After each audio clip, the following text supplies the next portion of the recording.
வணக்கம். இன்றைக்கி நம்ம பார்க்க போகிறது 6ஆம் வகுப்பு முதல் பருவத்தில் கிழவனும் கடலுங்கிற பாடம். இது வந்து இயல் 2. அதாவது இப்போ அந்த பாடம் எப்படி அப்படின்னா, கிழவனும் கடலும் இது வந்து the old man and the sea அப்படிங்கிற இங்கிலீஷ் நாவல் இருக்கு இல்லையா. ஸோ அது தமிழில் மொழிபெயர்க்கப்பட்டு படக்கதையாக வந்து இதில் சுருக்கி கொடுத்துருக்காங்க. இது வந்து 1954ஆம் ஆண்டு நோபல் பரிசு பெற்றது இந்த volt man and the C. இந்த நூலுடைய ஆசிரியர் யார் அப்படின்னு பார்த்தோம்னா எர்னஸ்ட் ஹெமிங்வே. இது என்ன அப்படின்னா, ஒரு மனிதன் வந்து தன்னுடைய முயற்சியை வந்து எந்த அளவுக்கு தீவிரப்படுத்தி ஒரு விஷயத்தில் ஜெயிக்கிறான், அதில் நன்மை கிடைக்குதா தீமை கிடைக்குதா அதெல்லாம் தெரியல. ஆனால் முயற்சியை வந்து கைவிடாமல் அவர் வந்து ஜெயிக்கிறார். அதை தான் இந்த கதையில் வந்து பார்க்க போகிறோம். மனிதன் வந்து தினமுமே இயற்கையோட போராடிக்கிட்டே தான் இருக்காங்க. சில நேரங்களில் வெற்றி பெறுறாங்க, சில நேரங்களில் தோல்வி அடைகிறாங்க. ஆனால் முயற்சிகள் மட்டும் எந்த நிமிஷமும் சரி ஓய்வு வந்து இது கிடையாது. நாம் வந்து ஒரு உயிர் வாழணும் அப்படின்னா பல முயற்சிகளை தாண்டி தான் நம்மளால் வாழ முடியும். சாதாரணமாக யாராலையும் வாழ்ந்துட முடியாது. மனிதன் இயற்கையோடு நடத்துகிற போராட்டம் தான் அவன் வாழ்க்கையும் வந்து அமைக்கிறது. போராட்டத்தில் மகிழ்ச்சியும் இருக்குது, வெற்றியும் இருக்குது. இப்போ வந்து மீன் பிடிக்க போராடுற மீனவர் ஒருவனுடைய வாழ்க்கையை தான் நம்ம பார்க்குறோம். இந்த கதை வந்து இயற்கைக்கும் மனிதனுக்கும் நடக்கக்கூடிய போராட்டம். இந்த கதையில் வந்து நாயகன் சாண்டியாகோ. இவர் வந்து வயது முதிர்ந்த மீனவர். இவரெல்லாம் கடலுக்கு போனால் மீன் இல்லாமல் திரும்பவே மாட்டார். 84 நாட்களாக வந்து ஏனோ அவருக்கு ஒரு மீனும் கிடைக்கல. மனோலின்னு சொல்லி ஒரு சிறுவன் வந்து மீன் பிடிக்க கற்றுக்கொள்வதற்காக முதல் 40 நாட்களுக்கு அவரோட கடலுக்கு வந்தாங்க. அவருக்கு வேண்டிய உதவிகளெல்லாம் செய்தாங்க, பேச்சு துணையாகவும் இருந்தாங்க. அவரோட கடலுக்கு போனால் ஒரு மீனும் கிடைக்கிறதுன்னு அவனை வந்து வேறு படகுக்கு வந்து அனுப்பிட்டாங்க அவனுடைய பெற்றோர்கள். இப்போ தான் தனியாக தான் வந்து சாண்டியாகோ வந்து மீன் பிடிக்க செல்கிறாரு. அன்றைக்கி வந்து 85வது நாள். என்ன நடக்குதுன்னு பார்ப்போமா? ஐயா வந்து கடலுக்கு மீன் பிடிக்க செல்கிறாரு சாண்டியாகோ. இவருக்கு வந்து எந்த மீனுமே கிடைக்காதுன்னு சொல்லி எல்லோரும் சொல்கிறாங்க எனக்கு. அதை நாம் வந்து இன்றைக்கி மாற்றிடணும் அப்படின்னு சொல்கிறாரு. உடனே நம்ம தனியாக வந்திருக்கக்கூடாது, ஏதோ தனிமை வந்து அவரை வாட்டுது. பேச்சு துணைக்கு வந்து மனோலின் இல்லை அப்படின்னு சொல்லி ரொம்ப வசனப்படுறாரு. அடுத்ததாக வந்து அடுத்த நாள் காலையில் இரவு முழுவதும் கடலில் இருந்துட்டேன், ஆனால் ஒரு மீனும் சிக்கலை. இனி மீன் இல்லாமல் நான் கரை திரும்ப போகிறதில்ல. மீன் கிடைச்சா போகலாம், இல்லையா இங்கேயே இருந்துக்கலாம் அப்படிங்கிற மாதிரி தான் யோசிக்கிறாரு. அடுத்ததாக தூண்டில் கயிற்றில் வந்து ஏதோ இருக்கிறது போல் பார்க்குறாரு. என்ன மீன் தான் வந்திருக்கோம். சொல்லப்போனால் இவர்கிட்ட பார்த்திங்கன்னா வலை கூட இல்லை. கடலில் போய் வலை இருந்தால் தான் மீன் ஓரளவுக்குனாச்சும் பிடிக்க முடியும். இவர்கிட்ட வலை கூட இல்லை. தூண்டில் வச்சு தான் பிடிக்கிறாரு. கடலில் தூண்டில் வச்சு தான் பிடிக்கிறாரு. என்ன மீன் தான் வந்திருக்கோம் அப்படின்னு சொல்லி ஒரு ஆவலாக பார்க்குறாரு. இவரும் சரி சூற மீனை மாட்டி வச்சுருக்கேன், சாப்பிடு, அப்போ தான் நீ என்கிட்ட மாட்டுவ அப்படின்னு சொல்லி மீன்கிட்ட வந்து ஒரு பேச்சுவார்த்தை நடத்துகிறாரு. தூண்டில் வந்து மேலே இழுக்கிறது. ஆனால் இது வந்து மிச்சம் பெரிய மீனாக தான் இருக்கும். ஆனால் அவரால் இழுக்கவே முடியல. ஏன் இழுக்க முடியல அப்படின்னு கூட தெரியல. கடைசியாக பார்க்கக்குள்ள எப்படி இருந்தாலும் நீ மேலே வந்து தானே ஆகணும், நான் பொறுமையோடு காத்திருக்கேன் அப்படிங்கிறாரு. மாலை நேரமும் ஆயிடுச்சு. பசியும் சோறு வந்து அவர் அந்த பாட்டிருக்கு. ஒருத்தர் தூண்டில பிடிச்சிட்டே இருக்கிறாரு. சாப்பாடு அண்ணன் ஆகாரம் எதுவுமே இல்லை, அப்படியே இருக்கார் 4 மணி நேரமாக. ஏன்ட்டு நீ ஆட்டம் கட்டுறியா அப்படின்னு சொல்லி இந்த மீன்கிட்ட பேச்சுவார்த்தை நடத்திக்கிட்டே நின்றுட்டுருக்காரு. அடுத்ததாக எந்த ஒரு அசைவின்றி தூங்கிட்டார். அந்த இதிலே வந்து தூங்கிட்டார். மீண்டும் தூண்டில வந்து சாண்டியாகோ வந்து இழுக்கிறாரு. அவருடைய தூக்கம் கலையுது.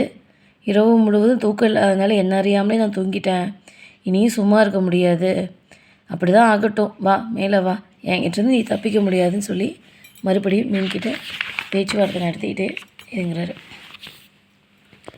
அப்புறம் பார்த்தா பெரிய மீன் துள்ளி குதிக்குது.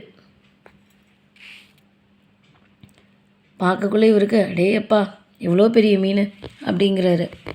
உடனே நீ ஏன் அந்த பெரிய மீன் என்ன பண்ணும், சின்ன மீனே துள்ளி குதிக்குது, பெரிய மீன் என்ன பண்ணும், சாதாரண படகு, சாதாரண தூண்டில், எப்படி அதை வந்து நம்ம கட்டுப்படுத்த முடியும்? முடியவே முடியாது. உடனே அந்த பெரியவர் சொல்கிறாரு, ஏன் இப்படி வட்டம் வர்ற? நில்லு, உன்னை என் வலிமையெல்லாம் சேர்த்து உன்னை நான் எதிர்க்க போகிறேன் அப்படிங்கிறாரு. மீண்டும் அது மேலே வரமாட்டேன் அப்படி நடம்பிடிக்குது, கீழே போகுது, மேலே வருது, ரொம்ப போராடுறாரு. கடைசியாக ஒரு வழியாக போராடி உன் உயிரை நீ காப்பாற்றிக்க போராடுற, நான் என் இலக்கை அடைய போராடுறேன்.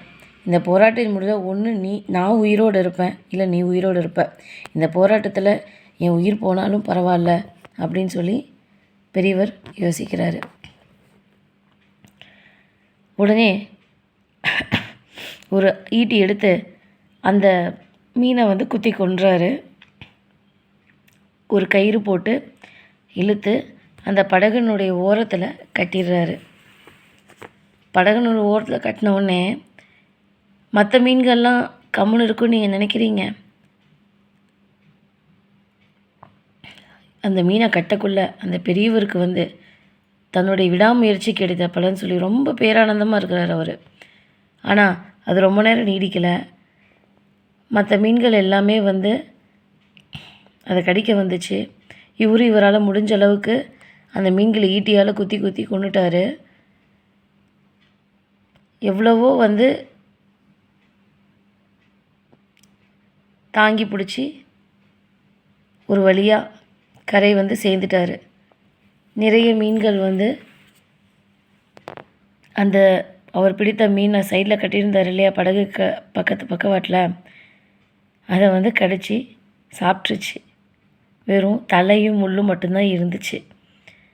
ஏன் வெறும் தலையும் முள்ளும் இருக்குது? அப்போ நம்ம தோத்துட்டோமான்னு நினச்சி, இதுதான் கிடச்சிதா நம்ம பட்ட கஷ்டத்துக்கு, எனக்கு எதுவுமே இல்லையா அப்படின்னு சொல்லி ரொம்ப சோர்ந்து உட்காந்துடுறாரு.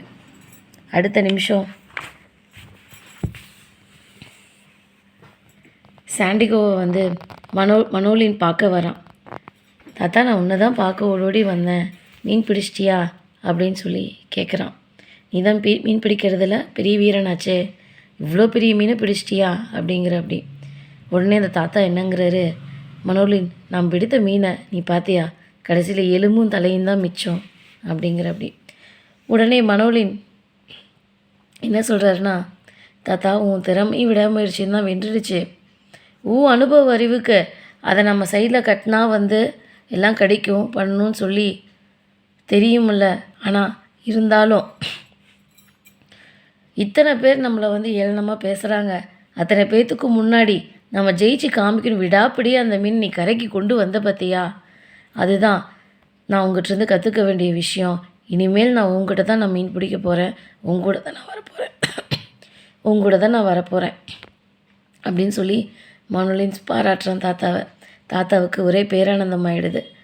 இதில் என்ன கண்டுபிடிச்சிருக்காங்கன்னா, எவ்வளோ வயசானாலும் சரி, அனுபவம் இதெல்லாம் அடுத்த பக்கம்.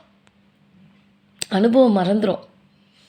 அவர் காலத்தில் அவர் பிடிக்க முடியாத மீனா, அந்த மீனை பிடிச்சா எப்படி வந்து இதுங்க முடியும்? வலை இல்லாமல் வெறும் தூண்டில் அத்தசோடு மீனை ஒத்த ஆளாக நின்று கரை ஏற்றி கொண்டு வந்து அந்த தலையும் எலும்பும் தான் மீதியானுச்சுன ஒளிய, அந்த மீனை வந்து 10 மீன்களிட்டிருந்து காப்பாற்றி கொண்டு வந்து கரை சேர்த்து என்னால் முடியுண்டான்னு காமிச்சார் பார்த்தியா.